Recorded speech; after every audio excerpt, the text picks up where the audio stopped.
This looks like a job for Superman.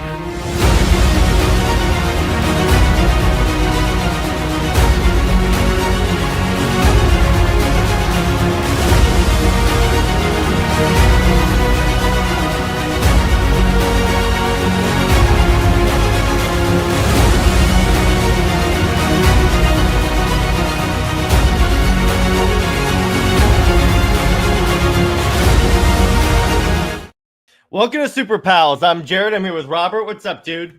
Yo, ready to go on a Warworld adventure? Oh, yeah. So we're talking about the Warworld Saga by Phillip Kennedy Johnson, which I have long said it is like one of the best, if not the best, modern Superman stories like of all time. I would say best modern Superman epic.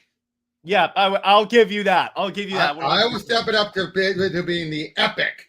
Yeah, because when you look at the trade paperback length, it's literally an omnibus. Yeah, like I said, look what I have. Of course you do, but yeah. So no, don't worry, no autographs. Here's the thing about Warworld Saga to get started. So this was technically a thing from Future State. Wait, let me. Yeah, exactly. So, okay, first, context. What was Future State? So, as you guys know, DC had, at first, was going to do a thing called 5G, which is the tie into AT&T, and it was going to be like all these characters get replaced. Clark goes on to Warworld to fight in a gladiatorial arena and stuff. John is Superman fully. But everyone threw a fit, rightly so, and DC backed out of it, but they already had, like, stuff drawn and written, so they were like... Now, to be fair, though, it was also a case where it was going to be the most, even more so than New 52, the most direct editorial interference, the biggest case of direct editorial interference they've ever had, where basically the deal would have been calling literally the shots on everything. Yeah, exactly. So what happened was they like backed off on it, but they still had the assets drawn and written. So they were like, well, we got to release this Contracts were done for some people on books. Yeah, so it's like, well, we got to release this stuff. So they refactored it into a Future State event, which is talking about a alternate future. That's the key point that they brought up with Future State. So it wasn't like they were saying this is the definitive future of the DC universe. One of the ones that actually did come to pass a lot sooner. Yeah, so some of them came to pass. Some of them, Dave says, it's interesting to see how Mongul was relegated to a B-tier villain for decades. I wouldn't say he was ever B-tier.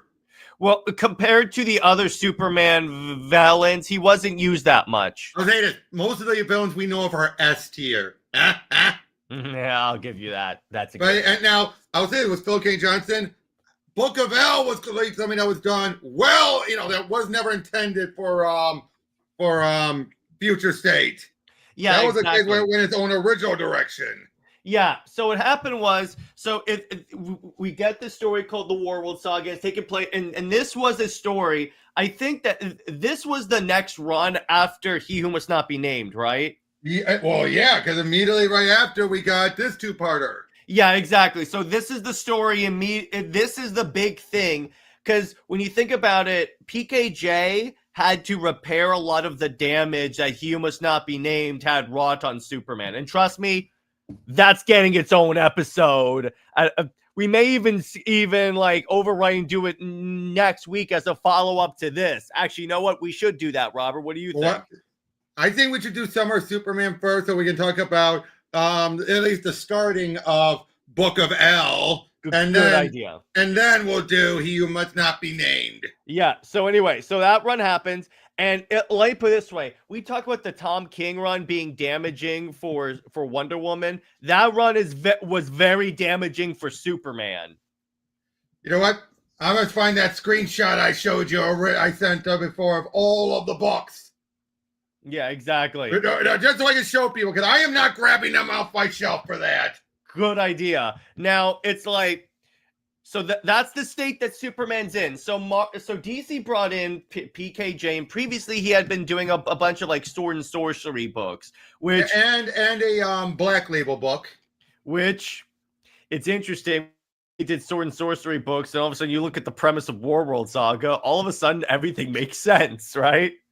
All of a sudden, everything's clear to me now. And this is also one of the first times we see Sam Pear's art, and I'm like, oh yeah, he kicked ass on this story. Okay, I got the image. Hold on, let me share it. The image of everything, either directly by or editorially helped by he who shall not be named on Superman. Oh boy. Robert, why do you do this? Is it how tough is it being a completionist? You don't want to know. Yeah, at least I said I'm not reading any more Wonder Woman. But anyway. Yeah, I can. Hey, I made that mistake. I missed down the Tamaki run. Yeah, so we're gonna talk. So I think what we'll do is we'll cover this in the order of. Do you want to do Future State first, or just the actual story first? Future State you could just summarize as well. What made it work for the Future State one? It was barely about Superman. It was how the world was reacting with him being gone. Yeah, because he was gone up fighting on Warworld. And I love that how you have people who were being a cult, but they were a cult about. Well, at least for one girl anyway. She's like, no. I like Clark Kent. Yeah, it's like that. Have you ever like we're mocking like, oh, Clark Kent is Superman? No, Clark Kent was braver than Superman. Yeah, it's like you see that like that Smallville has become like a shrine to Superman and such, and that's basically the main point of this. Mm-hmm. And then the next part. I love this part. Mm-hmm. Like. We didn't call him Superman because of what he can do. We called him Superman because of who he is. He's the best. He's us. He's the best of us. Truth, justice, the American way. He taught us that those words could mean something. He taught us what we could strive to be. He's so much more than his powers. It wasn't his powers that made him Superman. Actually, it was. Superman was the best because of his powers. Sorry, he didn't win because he told the truth all the time. I made a mistake coming here. I know it. Superman didn't save me. Clark Kent did. Mm-hmm. I love that. And I told you right there. The moment I read that, I knew he got it. Yeah, exactly. And it's like, so then, so let's talk with the actual World Saga. So how is the start? And actually, you know what? I'll pull up the trades on DC Online because I have it on here. Yep. Hold on. Let me just basically, well, Planetoid is in Warworld itself is heading towards Earth, if I recall.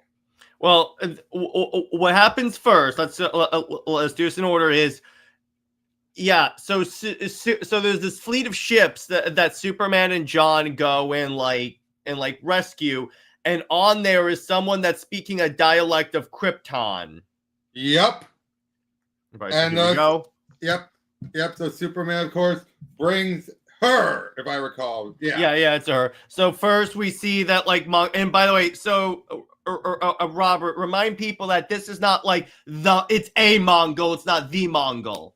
Okay, it's the most recurrent Mongol. There was the original Mongol. That's not the Mongol who was. We've had the original Mongol that Jim Starlin originally created. He was eventually killed off by his son with his sister Mongol. But that Mongol killed Mongol. That Mongol with everything up through Infinite Crisis is the Mongol who was. And eventually his son killed him and became the Mongol who is. And so you're saying Mongol is? Yeah, the Mongol who is. Or the Mongol who laughs. I'm only kidding. So he rules with an iron fist and he tortures people. So there's Superman. By the way, again, Samper's art. This is what happens when he has a good writer. Mm-hmm. And he's fighting like a giant creature, and they're talking about and we get the reunion of the Super Sons. That's for you, Tevia. Yep. And and then Lois is writing a book about Krypton and stuff, and of course she would. Yeah, eventually she would. So but I love how the battleship looks like a modern battleship. It does. Like, that is cool. So Superman and John go and fight the battleship, and then we find her. It's someone that's speaking a dead Kryptonian language. It's the equivalent of finding someone who only speaks Latin. Exactly. Yeah, Latin's a dead language. Yeah, exactly. Now, we do have Aquaman also show up. By the way, look at the middle panel of Superman. I know, he looks like a god. There's so much great art in this, and I'm like, why aren't we getting this with Wonder Woman? I know. I'm sorry, I had to. So they bring her back to the fortress, and then we see Aquaman here because one of the shards from the ship was it's like the power supply of the ship. Yeah, it landed in Atlantis, so Arthur and the Atlanteans like claimed it because it landed in their land. Rightly so, they're allowed to like claim it because the ship crashed in the middle of the freaking ocean. Exactly. And I love where one of the like prisoners on the ship goaded Superman to coming in to fight them, and they try to punch him, but he's the Man of Steel, so it just like breaks his fist and then breaks his head open. Yep. I love that. That is so good. I love when the writers can make the invulnerability look badass like that. But yeah, by the way, on this issue, it has one of my favorite end page splashes. Oh yeah, the Lois with the gun. I hate that one. We'll talk about that. Why? Because it's like, I don't care about this. I know he's going to save her. Who cares? She's still holding her own. Yeah, but it gets into the forced category in my mind. That's just me. That's just me. All right. And then, let's see. Then we get, so. This. Yeah, I'm getting there. And so she's telling the story about how, like, hey, Superman was supposed to come save us because apparently there is a prophecy that that essentially Superman will show up on Warworld and then take over and then like depose Mongul essentially and free everyone. Yep. And it's all good. And then as we see later, it's like he even goes to Batman, and then his creature shows up. And I need to say one other thing about this series I think does really well. So we see the creature, and then the military shows up to like take possession of the artifact, and there's Steve Trevor. See, this is the way DC can properly use Steve Trevor, Robert, as like the Nick Fury. Like, he's the government dude that's talking. He's the field part of Amanda Waller. Exactly. That's what you do. Instead of like making him, okay, I'm going to have him hang out with Wonder Woman. No, he's useless. Mm-hmm.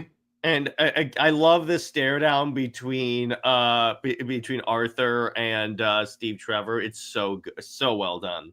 Yeah. So the gist of this story, I'm going to skip around, is actually, you know what? I'll skip to where the story really picks up. So there's an attack on the Fortress of Solitude. That's where Lois shows up with the gun. Now, just to make one thing clear, also, a book that ended up at the same time, you were like, wait, how does this fit in? And it ends up being essential is Superman the Authority. Yeah, we'll talk about that in a second. But you want to see my favorite page from this entire arc? Sure. Right there. Yep. The lighting, everything is so good. He's like, anyone causes violence will answer to us. It's like 3 Kryptonians. And he goes, no, I'm just trying to figure this out. And then it's like, so there's an attack on the fortress. And it turns out that, like, okay, so the question would be, and I love how Superman creates like a wall to like defend people. Now, the question is, why doesn't he bring the Justice League and stuff? It's because the way they justify it is the league's, by the way, this is the league that's like in the wake of like death. He who should not be a name. He who should not be named league. Yeah, I know. But the thing is here is that there are some crises they're dealing with, and they say, you give us 3 days and we'll definitely show up with you. And then Superman says, there's no time, I gotta go now. That's why the league is like, that's why the league doesn't like go with him to Warworld, and he takes the authority because he needs a team that is like the like morally ambiguous by any means necessary team for a war. Exactly. And that's essentially the Warworld Saga, and then he says goodbye to everyone, and then he goes to Warworld. And this is where the Warworld Saga properly starts. Yeah, yeah. So, the next thing that we really get, the next arc, is technically Superman and the Authority. Yeah, because in that, Superman's been weakened. Yeah, and it shows like what happens between when they leave Earth to where they get to Warworld, basically. Yeah, but so we'll start. But Superman. But I did love the twist though, where Superman, you've been seeing him at his full power, and it turns out it was all an illusion. Yeah, exactly. And that was a plot that was like carried over from the original 5G plans, because it was going to be Superman is losing his powers. Exactly, but I love that twist. Yeah, exactly. And remember, 5G was going to make him be like a dictator. I want to emphasize that. Hey, what's up, Lord Thoth? Yep. Good to see you, man. And but he connected back to when he got bitten during the beginning of BKJ's arc. Yeah, exactly. So basically what this run is, which I really love, is Gladiator. Yeah, it's Superman Gladiator. And the thing about this, what PKJ gets so right about Superman is, again, this is back to the classic champion of the oppressed that Superman always supposed to be, going back to Golden Age. Like, this is a story that I could see happening in the Golden Age of Superman. Now this is also getting allegory done right. Yeah, exactly. Explain. Because PKJ has made it no secret. Let me double check exactly what it was. Because he has gone on record on what it's comparable to. He compared it to, anti-trafficking, when he was part of the anti-trafficking unit. Oh yeah, that actually works really well. Not you know what? I never noticed that, but now that I say it, you can't help it, right? Yeah, I'm like, okay, that actually works really well. That's a good way. See, again, that's the way you do allegory. You do it where it's a story where it's like, if you want to read that in there, you can. If you don't, hey, it's right there. It's like, yeah. So the idea is that Superman and the Authority show up on Warworld, but they get their asses kicked by Mongul and are enslaved. And then this is where Superman meets the twins, Othul and Osu. Yep, who ended up becoming very important. They originally weren't. Well, yeah. And it's the other thing is, like, they wanted to have kids. They want to have Superman raise kids, but they didn't want to de-age John. Yep, but that's right. A good number of issues. It's Superman being tortured, and it's initially just about how everyone's reacting to it. But again, it gives us why Superman's a symbol. Yeah, exactly. It's like where you know what it's analogous to. Remember Panic in the Sky when Droga is in that bar and he sees Droga, yeah, it's that. Or like in that's the thing. It's comparable to this whole thing is comparable to Exile. Yeah, exactly. Explain what Exile is for the people at home. After Superman killed the farms owners, he eventually couldn't speak because he was so wrecked with guilt, to the point where he ended up dressing up as the gangbuster and mentally holding his powers back, breaking limbs on crooks in the evening. When he finally snapped out of it, he realized he was repressing everything because he took a life. He coldly executed people. So he couldn't handle it. So he decided, I'm too much of a danger. I'm going to put myself into exile. And he flew into space, where eventually he came up on Warworld, met Mongul, met Draga, met the cleric who gave him the Eradicator and everything. And eventually Superman came to grips. They're like, I am Superman and I don't kill. Yeah, exactly. So that's what I wouldn't be surprised if this is a spiritual sequel to that. It is, because again, it deals so heavily with Mongul. And again, it deals with, like, again, there is a prophecy where there is, like, again, someone with an S on his chest is going to show up and liberate us. And they realize that's him. And Superman has to organize an underground resistance alongside the Authority while he's getting his ass kicked. Now, I'll say, well, Sampierre does enough stuff on here. He doesn't do much of the artwork on this book. He does the first arc, I think, is what he does. Start, but then it's actually Federici who has some of the bulk of the artwork. And I love Federici's artwork. It gives this very, like, well, as we said before, John Carter feel. Yeah, exactly. What this is John Carter Superman. And then Tevia says, speaking of Mongul, did this story technically make Mongul a great threat again? Yes. Yeah. Oh, yeah. Oh, yeah. If you ever wanted to, like, but if you ever wanted to think that Mongul's essentially the Thanos of DC, this is the story I would point people to. Who created Mongul? Jim Starlin. I know, right? And when you really think about it, he's also a 2-generation removed knockoff of Darkseid. Because Thanos ripped off Darkseid, and then Mongul ripped off Thanos. Yeah, exactly. Now, the other thing that PKJ does really well is he, like, what's the word? He ties it into what's going on Earth in many interesting ways, leading into, like, the Justice League actually helps Superman, like, but more specifically, Martian Manhunter helps Superman, like, overcome Mongul and, like, all the stuff that's going on, and then liberate people, and then Superman returns. Yep, but eventually, Superman is still dealing with the poison from the creatures from the beginning of the whole run. Yeah, exactly. But this is one of my favorite covers right here. Well, yeah, the grand finale. Yeah, and it's like, again, it's all the art on this is very. You could tell that, like, PKJ was a huge fan of that character of John Carter and, like, Conan the Barbarian and such. And this lasted over almost 10 issues. Yeah, exactly. And then this is the story why you got Superman, Son of Kal-El, where John was Superman. Because Clark was gone.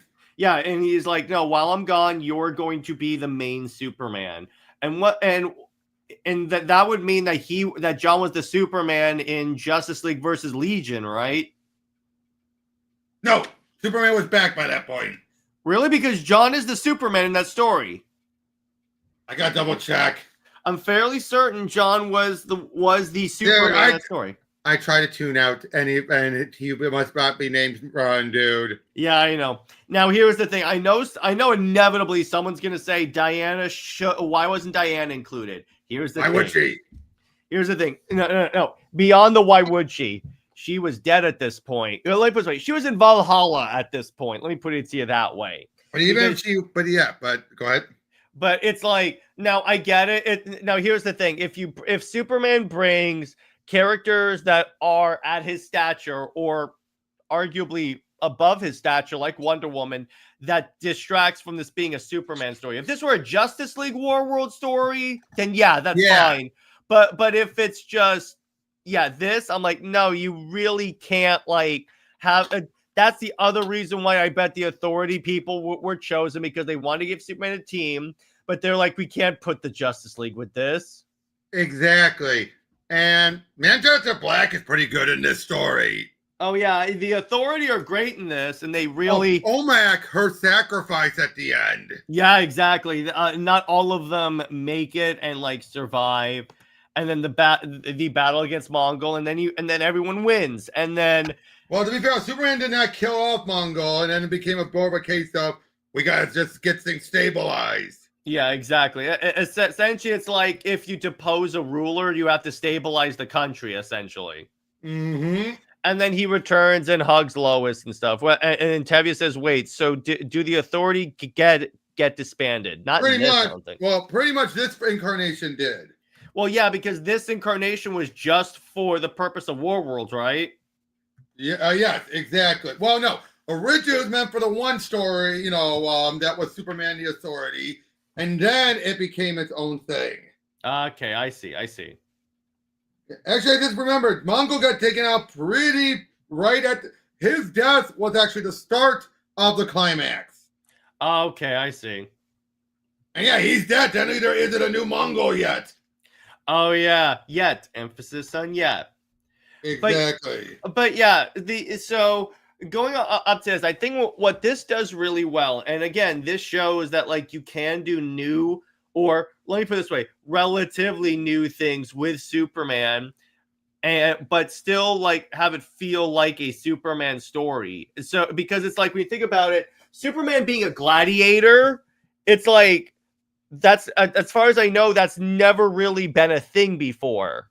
Rarely. Again, Exile, he was a gladiator in that. Yeah, but it's like if you're continuing that, you continue that, but you essentially you harken back to that, but you do something entirely new with it.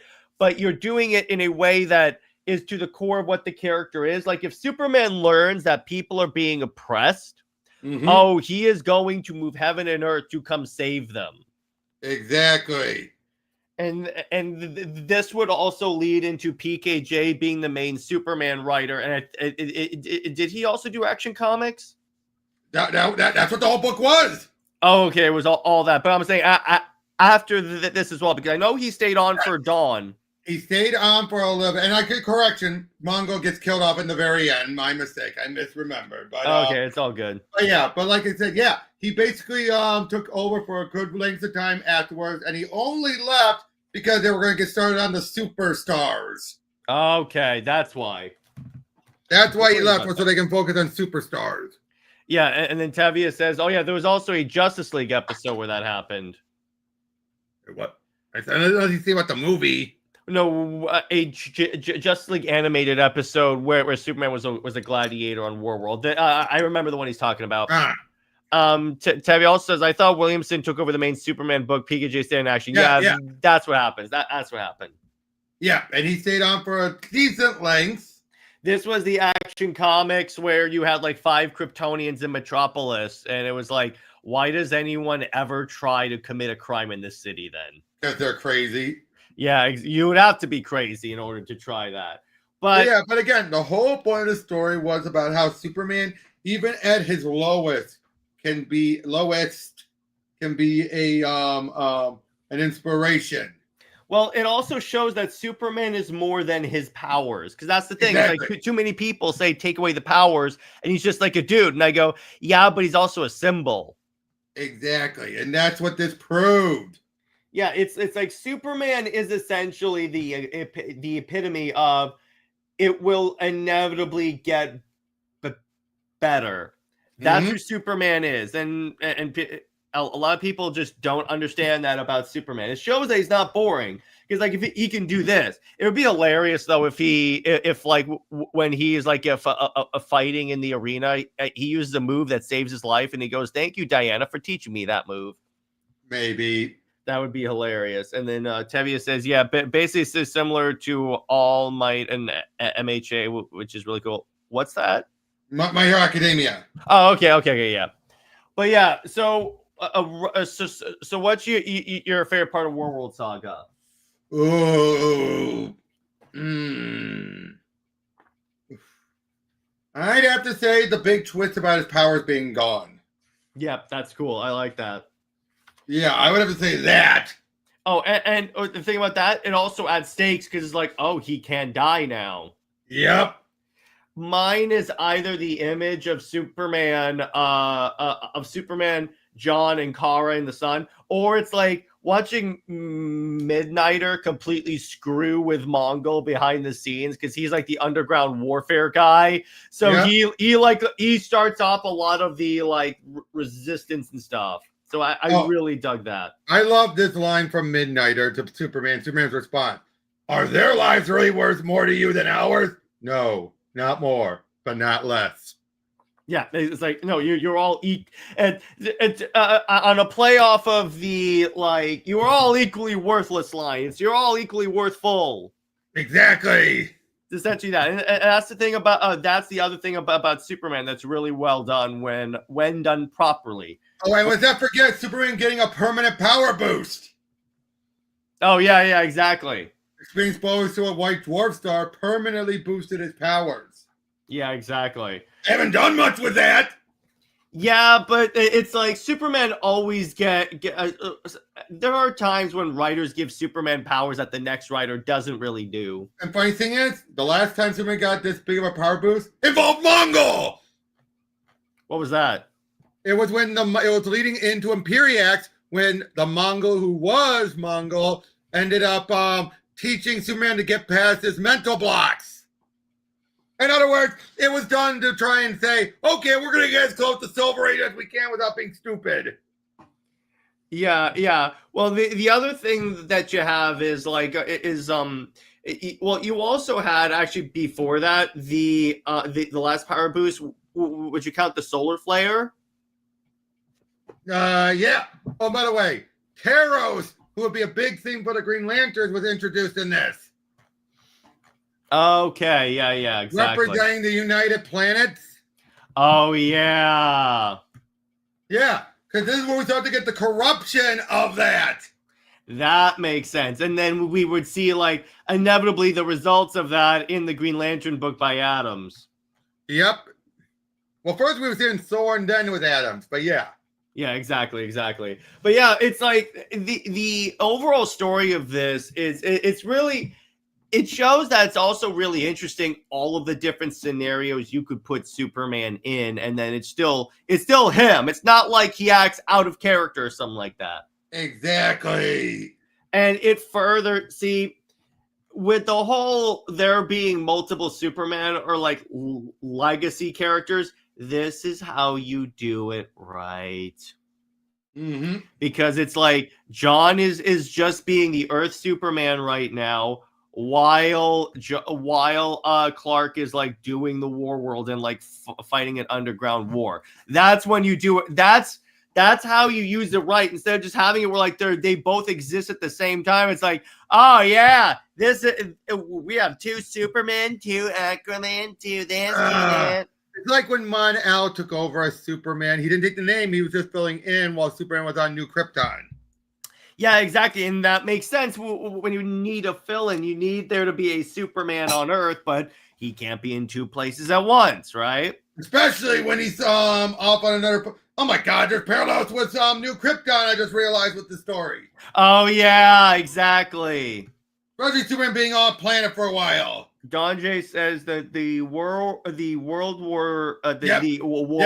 Saga Superman reminds me of the Planet Hulk. Oh yeah. Yes, it's for Superman's Planet Hulk. Which, being that PKJ is a massive Hulk fan, I wouldn't be surprised if he was inspired by that. Of course. I really would not. Which, hey, more power to you, brother. You gotta love your Hulk. Mm-hmm. But yeah, and it's like, and then essentially what this leads to is a lot of the Dawn of DC Superman books. And then Tebia says, yeah, Warworld Saga proves you can take Superman out of Metropolis. That's the thing. It was a return to like the more cosmic storytelling with Superman, because what I noticed is a lot of Superman writers don't necessarily go in that direction with Superman a lot. And I get it, because that requires a lot of creativity. Yep. And I guess, again, the fact is, most of the stuff he didn't really have, he had to come up with some things whole cloth, but for the most part, it was something that was long established. Mm-hmm.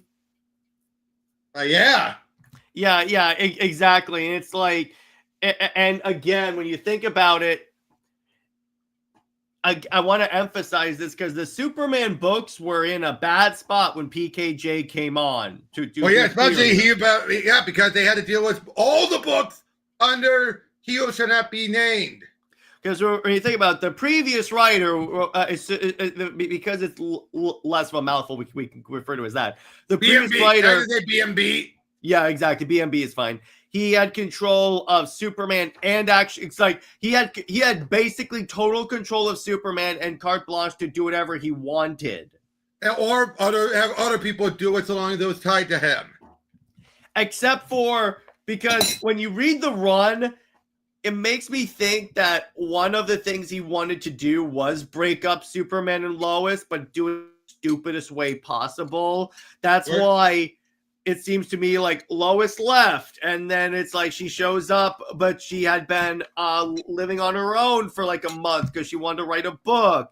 But then she doesn't think that Superman would hear her voice. Which she should. She should. Yeah, and it's like, and then I love where they're in bed, and she goes, "Just so you know, we're not breaking up." And I go, "Thanks, I could have guessed that." Yeah. It's almost like DC is saying, "Nope. Hand slap. Yeah, exactly. That's what it is. And it's like, so, and if you remember, the sales on that Superman book just kept pretty much collapsing after all. Yep. And then you get the next writer, and that's why I'm going to use this as an analogy. That's why, again, with the like King run on Wonder Woman, chances are because that is my BMB run. I just want to be clear on that. But the next writer, let me put it this way, the people who are realistically likely to get the book will do a better job than Tom King on Wonder Woman. Right. And then Lord Thought says sales cratered, but you still had some BMB fans trying to say, no, we like it and it's doing really well. And people are like, who's we? It's not selling. Exactly. You still have that with the King run, but that's always the funniest part where, and Robert and I have encountered this with various people where like they'll assume because they like it that everyone likes it, or like they talk for the entire fan base. Exactly. And I go, no, that's not the way that this is supposed to work. And then Lord Thought says, I actually dropped it during that time. Oh, that run is why BMB is referred to as he who must not be named. Yep.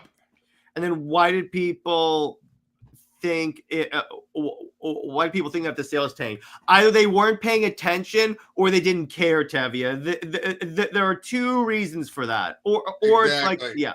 And then he says, so basically an ego problem with these people. Why am I not surprised? Yeah, exactly. Pretty much, yeah. But again, overall, it is one of the greatest Superman runs, I think, runs in general, even including after that, is like one of the most solid runs on Superman I think I have read in like a very long time, particularly post like in the post New 52 in the Rebirth era, because I made it obvious that I don't like Rebirth Superman, but this was like a return to, because this seems like a story that you could put with New 52 Superman and it works perfectly.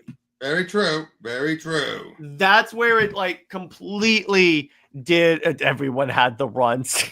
Mm-hmm. Oh my God, that's really good.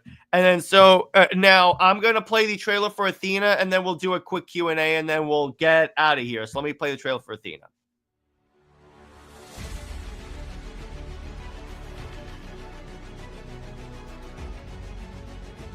My home has been invaded, my people slaughtered, and I could not do anything to stop it. Not again.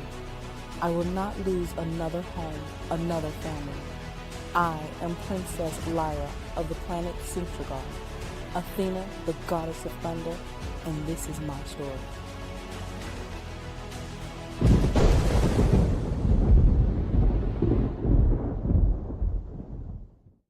All right, so we're gonna do a quick a little quick Q&A, but yeah, so ask us anything you guys want about Superman, the Warworld Saga, really anything in general about Superman. Go ahead.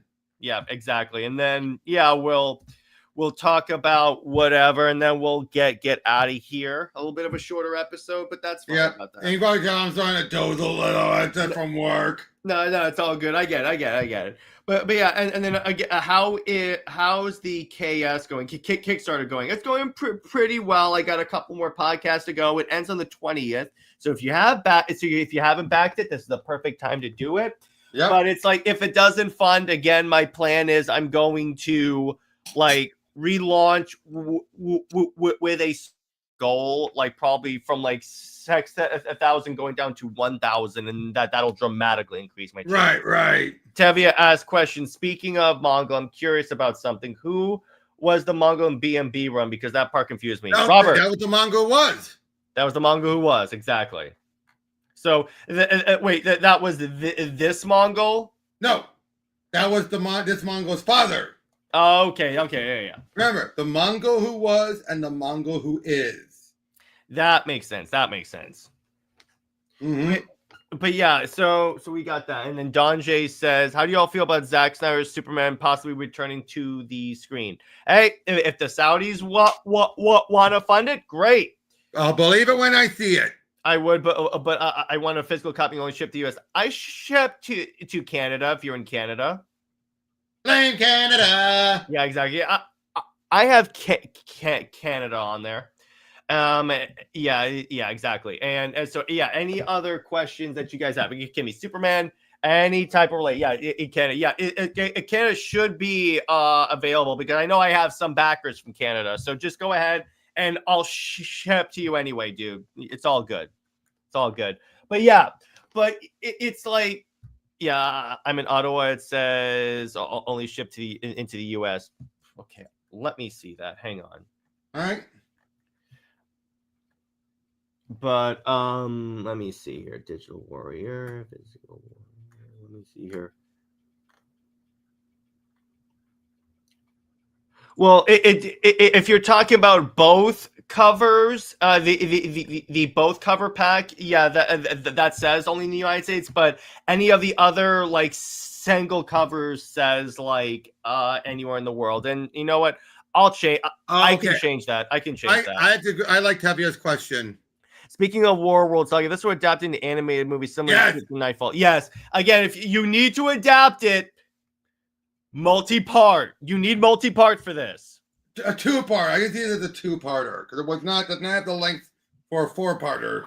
Yeah, exactly. But TMO says Warworld Saga. This is where Superman. That is the exact one. Is the Warworld Saga thing? Yeah, exactly. But yeah, Jane, I'll support you. I will. I'll see. I should be able to change that main cover physical, but cover. Sorry. So let me edit that, and then ship anywhere in the world. Let me see that. Here you go. And then shipping will be calculated at the end of the campaign. But it should be changed right now, Thoth. So go check that out. But yeah, but anyway, the way so the other thing about like it's like unsavvy with that. If they did it as like an animated movie, they would definitely have to like multi-part it because there's no way they can like oh yeah, that's why I said two-parter. Yeah, it's like there's no way they can like either cram this or like do a two-parter. You know what? They could do three-parter like the way the Warworld Saga is 3 trades. True, but there's a lot though in here that could be trimmed and condensed. A lot of the stuff in the book is referencing and focusing on the enslaved members.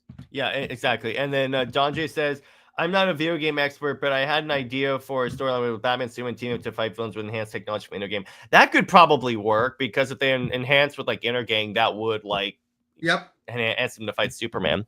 But yeah, so there was that. And let's see what else. In terms of like any last questions, and then we'll wrap it up. Any last questions at all? And then we'll like fall out. And again, so next week's episode, we're gonna be talking about the Summer of Superman initiative in general. And then we'll talk about BB Superman. Oh boy, that's gonna be a fun one. Yep, because this and the summer this year was for me, story-wise anyway, a success. Thanks, Thoth. I love you, brother. That's awesome. And you get a special clip for that. I'll give you where's my going? All right, here we go. So there you go. I appreciate. Thank you. Thank you, Robert. 42. Hell yeah. Thanks, brother. But yeah, and so with that, it's like Tevye says, actually, speaking of video games, are you guys going to react to the Video Game Awards? No, that's not anything that my content. I know you want to give someone on there. Don't be a person. I take my advice. Just ask them privately, not in a stream. Yeah, exactly. But what I will do, I do plan on streaming Cosmic Invasion, probably maybe Thursday. I'll push Mass Effect and do Cosmic Invasion because that game is so much fun. I want to play that more. But yeah, so there's any number of stuff there, and so so it's Summer of Superman. I mean, let me put it this way: it was successful in that I was able to sample a lot of different Superman books. Like it gave Superman characters books that hadn't necessarily had one either ever or in a while. So I was fine with that. Ever, it was Crypto. Yeah, but in terms of sales, it still goes back and forth on that one. But in terms of like interesting stories, yeah, I'll give you that. And that way it was successful. I'll give you that. Yep. And then, yeah, I'll shout out on X2. Thanks, Doth. But yeah, and then in terms of like BMBs on Superman, yeah, that's going to be Robert's rant episode. If you want to see how many, if you guys have seen how many times I rant about Tom King's Wonder Woman, try doubling that times 1,000 with Robert. I'm tempted to do it right here and now. Save it for the show, brother. Save it for that episode. But yeah, I think that's a good place to leave it because my voice is about to die. But anyway, so Robert, where can we find you and what we got coming on your channel? Link down below. Got plenty of PTNs in there as I'm building closer and closer to 650, which actually has Superman significance. Yeah, by Timio says this was the worst Superman arc I've read. Wait, I don't like Williams' writing, especially on Green Arrow. He couldn't write. I wasn't talking about Williams though. This is not Williamson. This is Phillip K. Johnson. Are you talking about BMB on Superman? Or is he talking about the Summer of Superman? Could be. Let us know, Timo. If they bring back Superman, it should be like an Arkham series. They started off making him weaker in the beginning, but make him stronger through missions. Okay, you would have to have a story reason why he starts off a little weaker and then gains powers. But I see what you're doing. But yeah, as for Comics League, I'm going to be on World Class Bullshitters tonight to shill Athena. And thank you, Thoth. I really appreciate all the support, brother. And I will. So in terms of movie night, we're going to be talking about Blue Beetle. And then, not where's best art. Okay, so, good. All right, bro. Okay, yeah. And not where's best art. Yeah, because I was like, no one hates this arc. That'll be a surprise. I'd be like, okay. I like they're trolling. Yeah, exactly. And then for Comics League Dark, we're just going to probably just hang out and stuff. But as for a game night, I think I will. Well, no. The third, under two capes, what we're going to do is we're going to compare Identity Crisis to Heroes in Crisis. Two similar in tone stories and to a degree, similar concept. To a degree, yes. And we're going to talk about which one executed on that story better. Which Tevio's like, oh no. And Robert, as a Dr. Light fan, you're like, well, actually, she's not involved in this. Oh, yeah, she's not. Oh, yeah, but Dr. Light does something pretty heinous. And then Lord Thoth says, I just read Blue Beetle's first appearance the other night. I have it. I wore my white gloves. Oh, nice, bro. That's good. Yep. Thoth, you got to come on the channel sometime, man. But in terms of like CLD, we're just going to hang out and by the way, we're going to update you on what the time of this show will be from now on Tuesdays because that's still up in the air. Yeah, because I have a new job and it's like they're trying to figure out exactly what time. Yeah, so it could be regular time, it could be later, but I promise you, we will update you to the as soon as we get like a firm time. And then Timo says he thinks House of Brainiac was a bad arc. I disagree. I think that was great. We may actually do a great arc. That was a great arc. That was a great arc. But then for Super Wonder Legacy, Britt and I are going to be talking about Mortal Kombat, Superman, Wonder Woman, obviously an Injustice, and why DC KO is a better idea for a DC like fighting game, which I wouldn't be surprised if after Injustice concludes, they say just do KO. That's it. Just agreed. KO. But yeah, stay at work, everyone. Remember, Lois Lane is Lois Lane. She belongs to General Zod. Zoe the Max about for life. Back Athene on Kickstarter. Link in the description. And we will see you guys later. Bye-bye. Yeah.